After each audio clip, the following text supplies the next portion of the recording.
უთანხმოური და დაპირისპირება იყო დღეს პარლამენტში უმრავლესობისა და უმცირესობის ურთიერთბრალდებები გახდა კამათის მიზეზი ბიუროს სხდომაზე.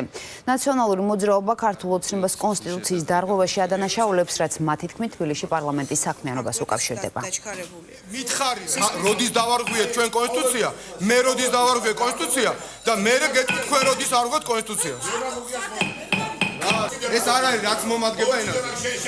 არა, მორჩები თუ არ მორჩები, ჩემი საქმეა რა და მენტორული ტონით ლაპარაკს თავი დაანებე რა.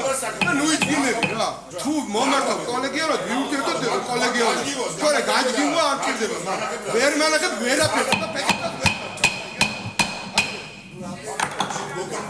ფეხებსაც ვერ მომჭამთ რა იგე. გურდელის ხარ და ერთის მერე.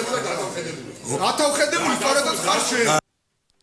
ბიუროს სხდომაზე დაწყებული კამათი და დაპირისპირება სხდომათა დარბაზშიც გაგრძელდა. დეპუტატები ერთმანეთს ზესტაფონში განსახორციელებელი ინფრასტრუქტურული პროექტების გამო დაუპირისპირდნენ.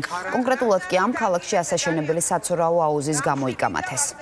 იქნებ დაუშვათ გამონაკლისს, ვიც საქმეს არ აკეთებს ზოგადად, მაგრამ ზესტაფონში საცურაო აუზი გააკეთოთ. მე არ ვიცი რას ამბობენ, მე არ ვიცი რას ამბობს ეს ხალხი.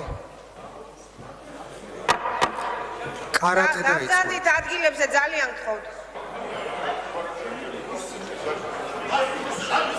კოლეგებო, გთხოვთ დაბრძანდეთ.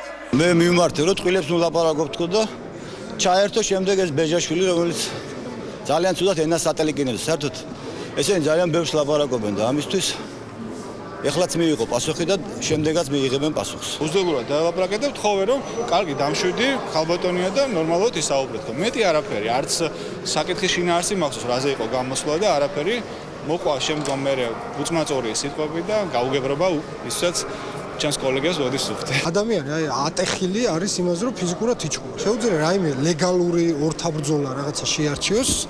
რამე დარბაზი ვიქირაოთ, აარჩიოს წონით უმცირესობიდან ვინმე შესაბამის პარტნიორი და რაღაცა ლეგალურ სფეროში შეერკინოს ვინმეს.